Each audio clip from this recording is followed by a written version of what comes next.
There we go. Cool. It's official. Yeah, it seems like it's recording, bro. All right, cool. All right, I'm ready to go. 94.3 The Shark, everything that rocks. It is an extremely surreal moment that we have this amazing collection of talent with us. It is a little Zoom that we decided to do with a big announcement and a big message. So with me right now is Todd from Deep Blue Something, Vinny from Sponge, and Zach from the Nixons. This has never been done before in this fashion, has it? Not that I know. Unless I was unconscious. Not that I know of, man. And thanks for having us. This is sort of my little brainchild. Before COVID, I talked to a few different people and randomly got asked to play a charity event where I was paired up with like a dude from Lit, a dude from Three Doors Down, and a dude from Judas Priest. Don't ask. And Nice. we played like 3 songs, and then the next little mini I don't know. I hesitate to call it a super group, although Vinny's pretty fucking super. Look at him. But it's Monster Joe. That's what it's called. And it is me, Vinny, Todd, and we've got a couple other dudes that will be playing some drums and extra guitars because I can't shred, and we need someone that can shred, because we'll not only play a couple Nixon songs, couple Sponge songs, couple Deep Blue Something songs. I'll give it Hell on Wood by Alice in Chains and some other stuff that I can scream. And the guys will also do songs that they chose. And it's kind of just a 90s, high five band by 90s dudes from the 90s.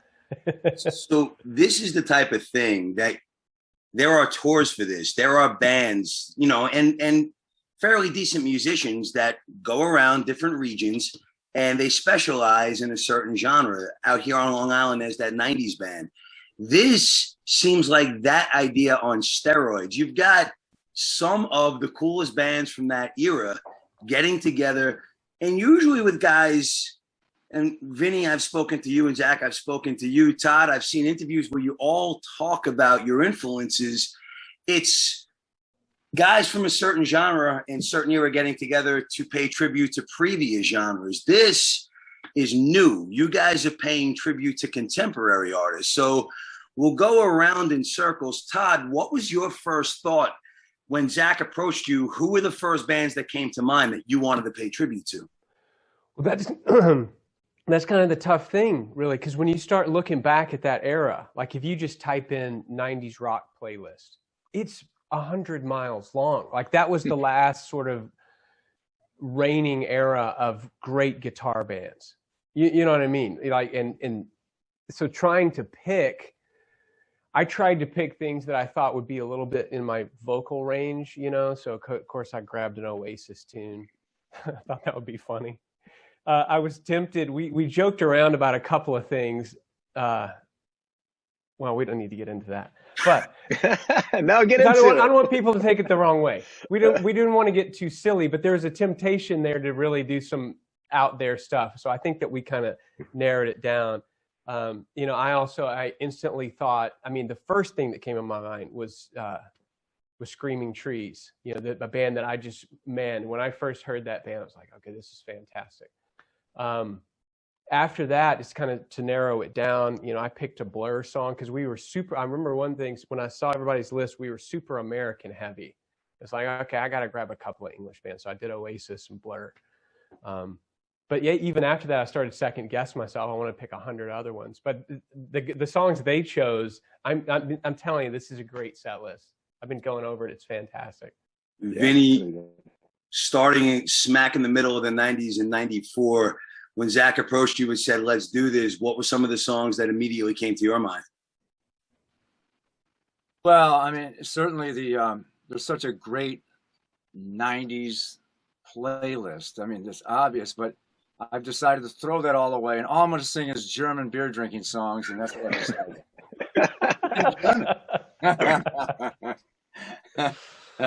No, I mean, you know, to be quite honest with you, the era is so rich in just great music, and it reminded me what I thought about a year ago, which was we were someplace, the band was someplace on the road, and somebody pulled up like Lithium or whatever, and we were listening to all the bands, and to kind of remove yourself from being in a band for a second and listening to just a ton of music from the era, you go, what a profound, prolific era of music it was. So, you know, I agree with what Todd said. There's so many. And when you say English groups, I mean, nobody's covering, you know, like I thought, well, man, doing a PJ Harvey tune would be great, or a whole song, or an L7 song, you know.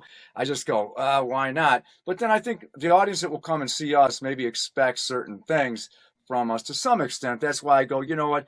I think it made me shoot a little more up the middle with my choices, you know, Green Day, Stone Temple Pilots, you know, that kind of thing. Yeah. Zach, are you going to be daring? Am I going to be daring?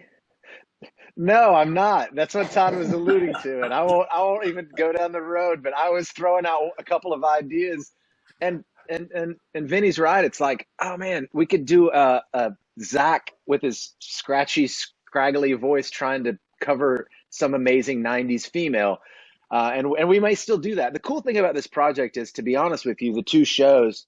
I should mention the two shows: September 23rd at Legacy Hall in Plano, September 24th at Liberty Amp in Oklahoma City, specifically Nakoma Park, right in the smack dab middle. So that's cool. It's Todd's kind of home region, my home region. They'll take good care of you, Vinny. We'll serve you some barbecue, and so it is an interesting thing when we started to make the set list.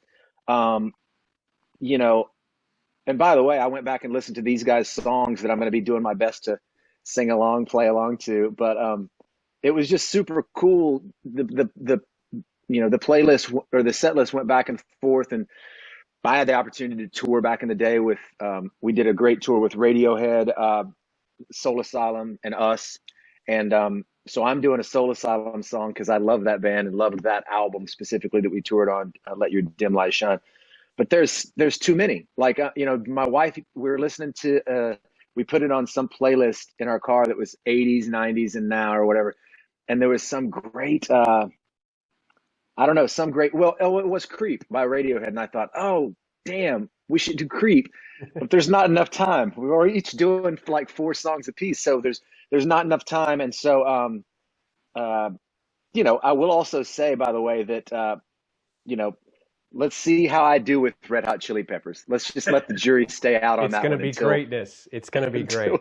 Pull it off. Monster Joe. I mean, the collection of talent and the reference is amazing. You know, Zach, when you first talked to me about this, I was thinking like maybe, you know, Sister Sponge something, but you guys came up with a name. You know, no, Sister Sponge something. God, what a huge miss. Sister Sponge something. Damn. Wow. I mean, it has its ring to it, I guess. Possibly for the next tour. We'll see how this goes. Okay. You know, it's a Pulp Fiction reference, and that movie is definitely immersed in 90s culture. But were there other ideas for it, like Murder Me, Mickey? Like Natural Born Killers was a huge movie from that era. Did you play around with different movies? I think the thread, the text thread went kind of nuts there over the course of the first few days. And you know, I mean, it's like you have to stop the temptation of calling it like Flannel 4 or whatever, you know, like that. You know, there's just awful names that you could sort of throw out. But now the Monster Joe thing, I can't remember if it, like wife or kid or someone mentioned it. And then it was funny because I had to go back and make sure that Monster Joe wasn't a character like in the pawn shop. I had to make sure it's a good character from the movie. Like it's the place where they take the car to get crushed or whatever. So it's an okay character. We're politically correctly safe, guys. Good. Vinny, you think back to the mid 90s when you were on the tour bus. Was there a movie from that era, from the 90s, that stands out to you? Yeah, Empire Records. Yeah, it's a good one. And Todd, I would imagine, I mean, I've heard quite a few Deep Blue Something songs on different soundtracks. Is there one that stood out to you where they got it right with the sound of your songs in the movie? No, no. There's nothing that I felt, because you're right. Like Empire Records, like the soundtrack was perfect, right? And like we had a song on this movie called Basketball. Remember that? It's like the guys Yeah. from South Park, and it's What like was that with Ben Stiller? no, it was the South Park dudes. Yeah. Okay. Matt and Trey. I don't think Ben Stiller was in it. I've only seen it the one time, and I was kind of like, okay.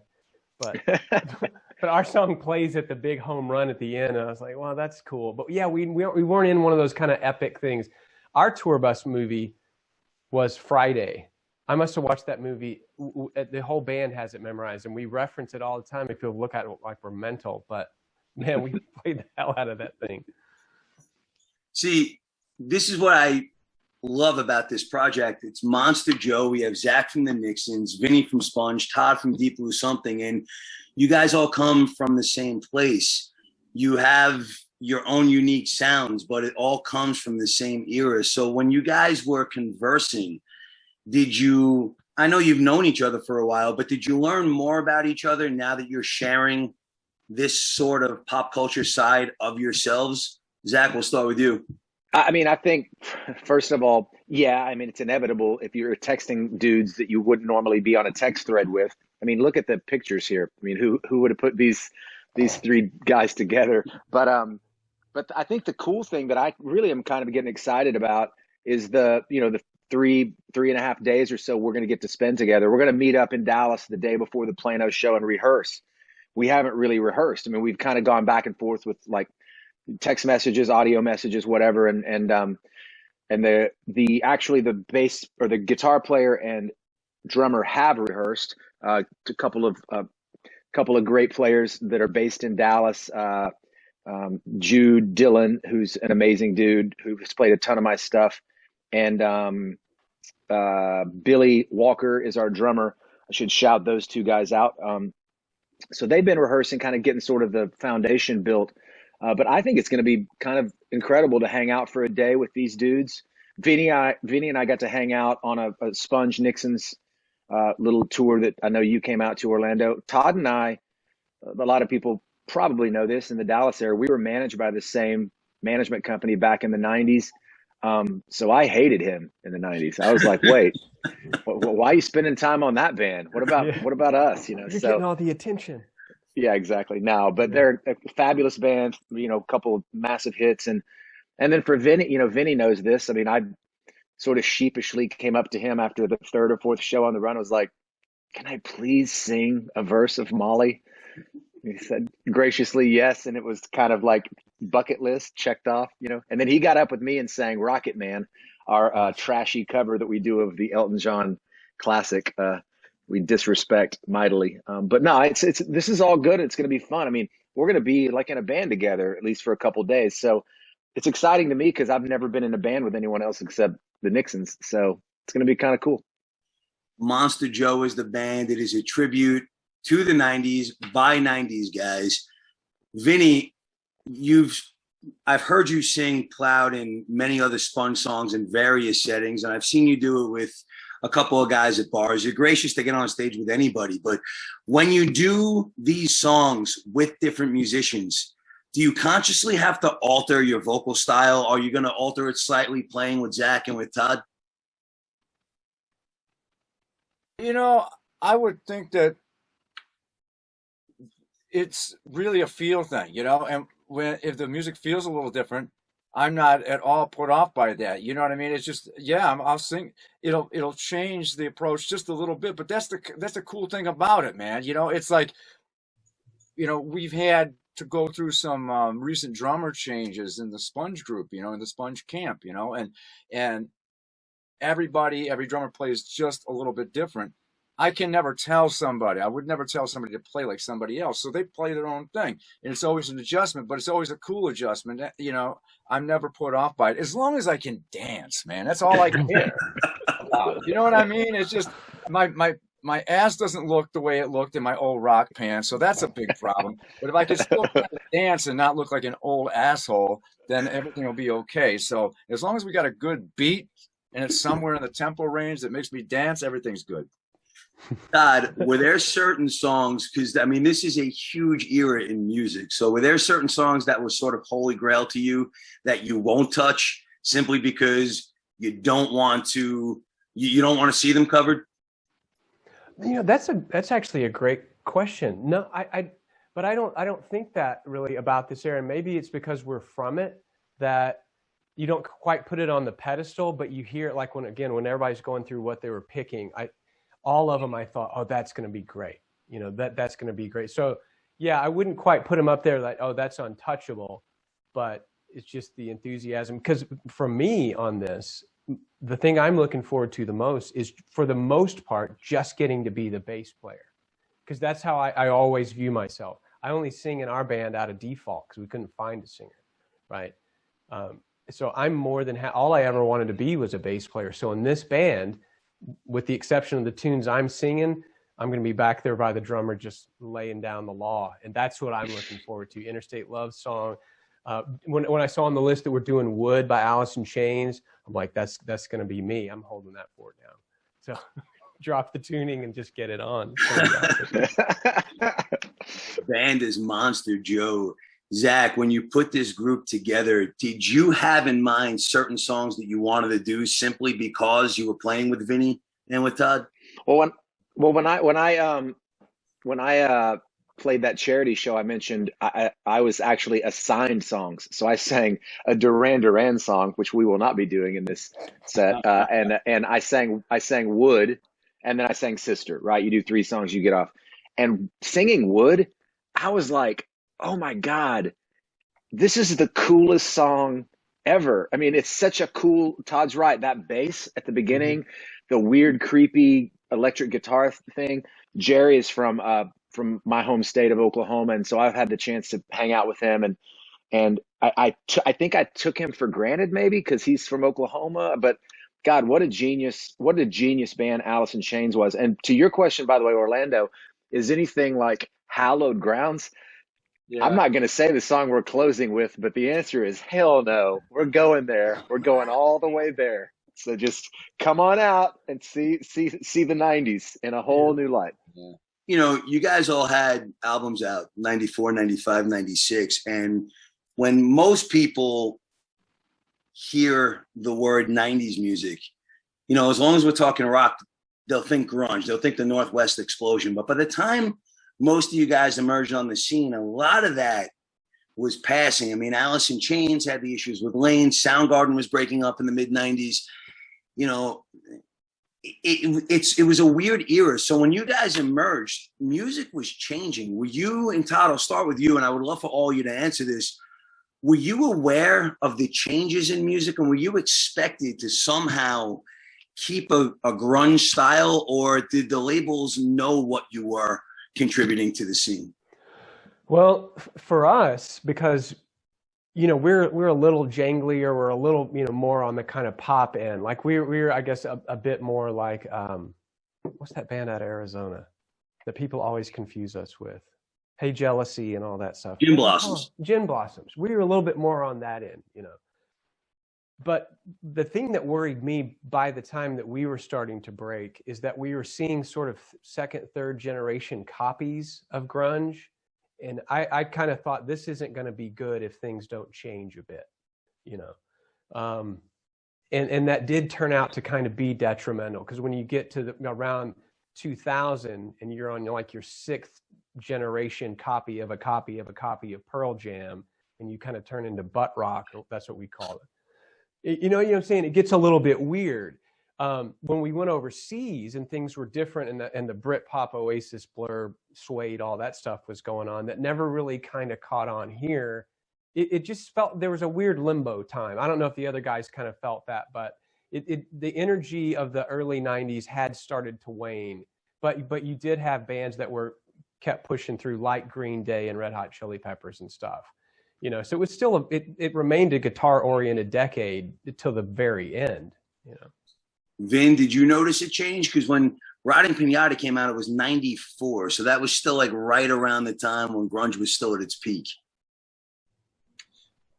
When I think about the bands, you know, like Jane's Addiction and Certainly the Red Hot Chili Peppers were kind of in that era as well. But, you know, and then I think about like Helmet, bands like the Melvins.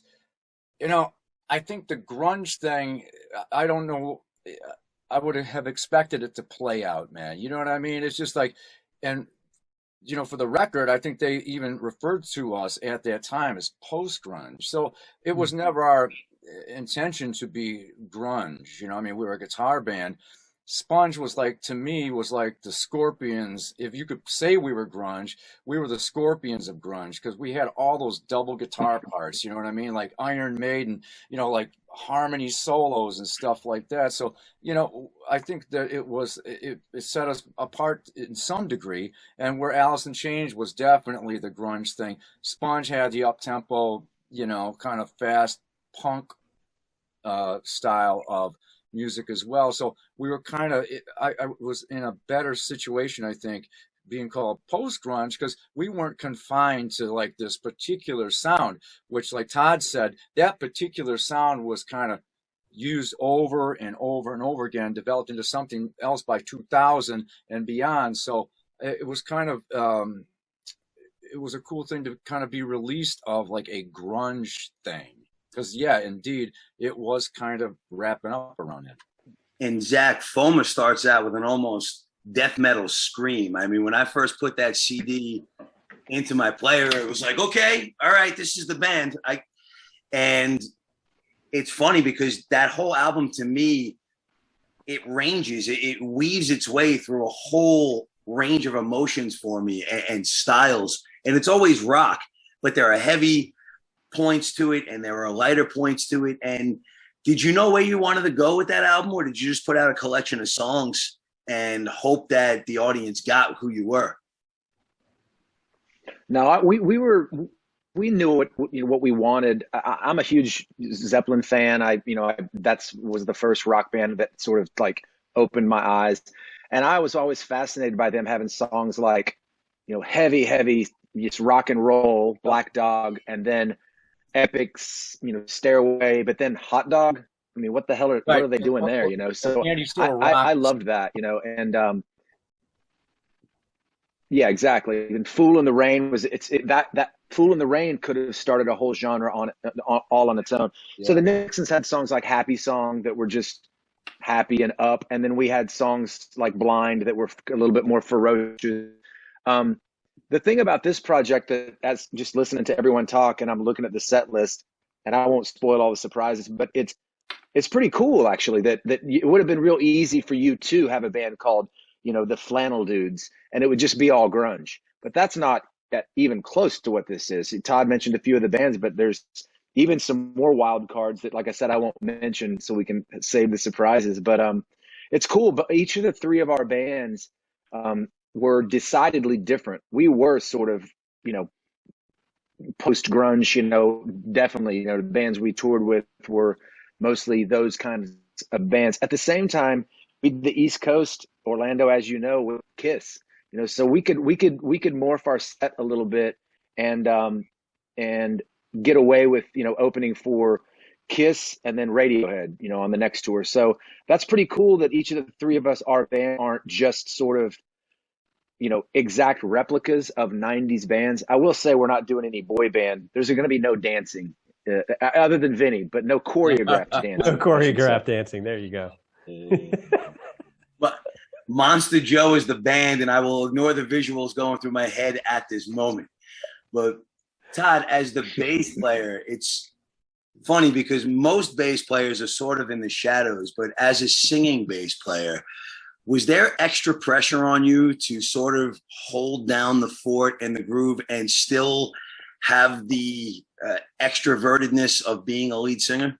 Yeah, it drives me crazy to this day. My son and I were having the because my son's a bass player too, and he's like, you know, how are you singing and playing bass? You know, because, you know, having the mindset of the bass player, well, I got to play cool bass stuff. Like, you know, my inspiration growing up was, you know, Geddy Lee and John Paul Jones and John Entwistle. You know, of the three of those, Geddy's the only one that's singing. He's still doing crazy stuff and singing, you know, so I've got to sort that out. And so I had to actually switch because I realized, all right, I kind of have to pay attention to this singing thing, as ridiculous as I think it is. So I had to switch to playing bass with a pick, right? Which is, oh God, I can't believe I did that. But I had to figure out how to do that because it helped me sing and play at the same time. So yeah, it's not super fun. That's why you don't see a lot of singing bass players, because usually you kind of have to pick one or the other. I think Sting's really good at it. And like I said, Geddy Lee, I don't know how he pulls off some of the stuff he does, but yeah, you got to make choices. Zach, with Monster Joe, I understand, especially right now, things are sort of up in the air in the COVID world that we live in. But do you have plans besides these shows that you're doing to maybe take this on the road in 2022 or maybe the end of this year? Absolutely. I mean, to be honest with you, Orlando, and the guys know this, I think when we very first proposed the idea, and Vinny and I have the same booking agent, and he's helping us with it as well. I think the idea was, oh yeah, you could do a bunch of corporate events. Like, this is perfect for like a corporate event or a casino, some of those kind of things. These two shows are actually standalone shows, which, that wasn't really that's not what I thought we would start with. But I randomly know the guy that books Legacy Hall in Plano, and I told him about it in passing. He's just a friend. He's like, you got to come play this place. The show in Oklahoma City on September 24th was a girl that out of the blue reached out to me about playing a possible Nixon show.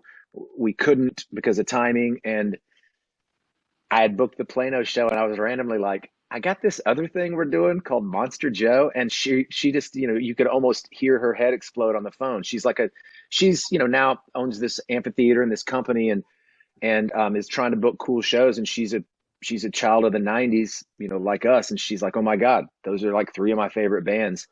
And so it kind of just fell into our laps to do a couple shows. But I would say that part of the reason we're doing this very thing right here, part of the reason why we're playing these shows, we'll have some video friends putting together some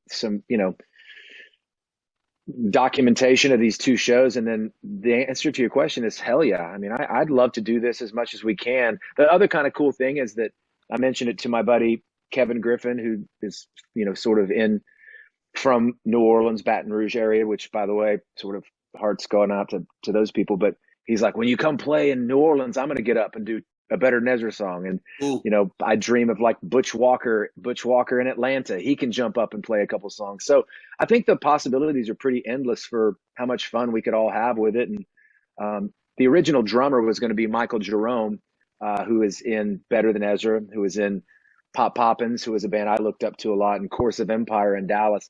He's unable to do it. So we found someone else to play. But yeah, I mean, all that to say, I'm kind of just realize I'm talking 90 miles an hour because it's exciting. I mean, all the possibilities and all the cool stuff that we're going to be able to kind of do with it. Gentlemen, in closing, because this last half an hour just went by like lightning, and I could listen to you guys tell these stories. I'm 43 years old. Every single one of you helped me make out with a girl at some point in my life. Through your music. I mean, Lake Ronkonkoma, Todd, I mean, listening to Josie, I don't know how many times, but for each of you in 2021, with everything that had gone on, Todd, we'll start with you and we'll loop down. What does music and the ability to play again mean for you today? Well, for playing, it's one thing, but more than anything else, it's the people that I see on social media that are just hungry to be able to do something. So for our end as performers, it's one thing, but just understanding that the audience, and there are people who they live to go and see concerts. Well, you got to, if we can be a part of giving them an opportunity to get back out there and just enjoy doing things, I'm all about that. But yeah, just being able to get up and move around and play shows, it's fantastic. Vin, has any of this music just kind of resonated with you a little bit deeper since we all went through what we did the last year and a half? Oh, and certainly, yeah, writing a record during the pandemic. I couldn't imagine the record turning out the way it turned out had it not been written during the pandemic. But you know what, bro? To be quite frank with you, people coming to the shows, us being able to do shows, we all know what's going on out there in the world. It gives us the opportunity to feel kind of normal again for just a minute. You know what I mean? And that little minute goes a long, long way, man. It's like doing the shows that we've done over the weekend and stuff like that, man. It's just, I just go, I feel reassured again for a moment. And that may go away for a minute, but we do another show and everybody feels normal. I can't help but think the crowd feels the same way. You know what I mean? Just to feel normal, just for a minute, and then you move on. And that really helps, cuz it really does. And Zach, as a guy who writes songs for other bands so often, how do you keep yourself above all of this chaos that's going on outside so that every song isn't about COVID or everything else going on? Yeah, we had to resist the urge early on when we resumed songwriting as songwriters in Nashville, Tennessee, to write every song about COVID. And look, I'm lucky. I gotta say, I weirdly had a hit song with Shinedown, as you know, over during COVID that wasn't meant to be a hit, but it randomly was. I have been lucky enough to write every day and on Zoom, which sucks and it's awkward, but we just do what we do. And by the way, I've had Carrie Underwood cuts, Shinedown cuts, but I got a Sponge cut. I just want to point that out on the new Sponge record. I got a song on that album. I had to work hard to make that one happen. Yeah. No, it's all good. And by the way, it is just like Vinny mentioned. I saw on Facebook the show they played recently up in Michigan. The Nixons are playing Trees on September 10th in Dallas. And, we're on text threads all day today. Like, we're going to release a statement. What's the exact wording? Oh, no, don't say that word. Say this word. Oh, wait, maybe it should say this. And do we need to do a post statement that says we're not going to shame you if you don't wear a mask? But but like Vinny said, man, I mean, you do all those things and you fucking walk the lines so you can have a show. And that's ultimately what we want. I mean, these Monster Joe shows, one of them's outdoor, one of them's at a big venue in Plano. I'll knock on wood that we're gonna make these rock shows happen. But Vinny's right, man. I mean, when this is the most random thing I'll say in the Zoom is that I opened up acoustically for Blue Oyster Cult on Friday on a rooftop in Nashville. Again, weirdest sentence I've ever uttered, but it was awesome. I mean, I'm up there just playing a 30-minute set, and I was just happy. That this is where us dudes belong. We love the studio, we love writing songs, but getting out there and playing, and in this case, not high-fiving, but maybe elbow bumping. That's where we belong. Gentlemen, I cannot wait to see what happens with Monster Joe. I cannot wait to see what you guys do on stage together. As a longtime fan of this music, I'm honored to have been able to host this with you. So thank you. And thank you for what's going on 25, 30 years now. Peace, safety, and good vibes, guys. Thank you. Thank you, Orlando. Thank you, Orlando. Appreciate you doing this. Take care, gentlemen.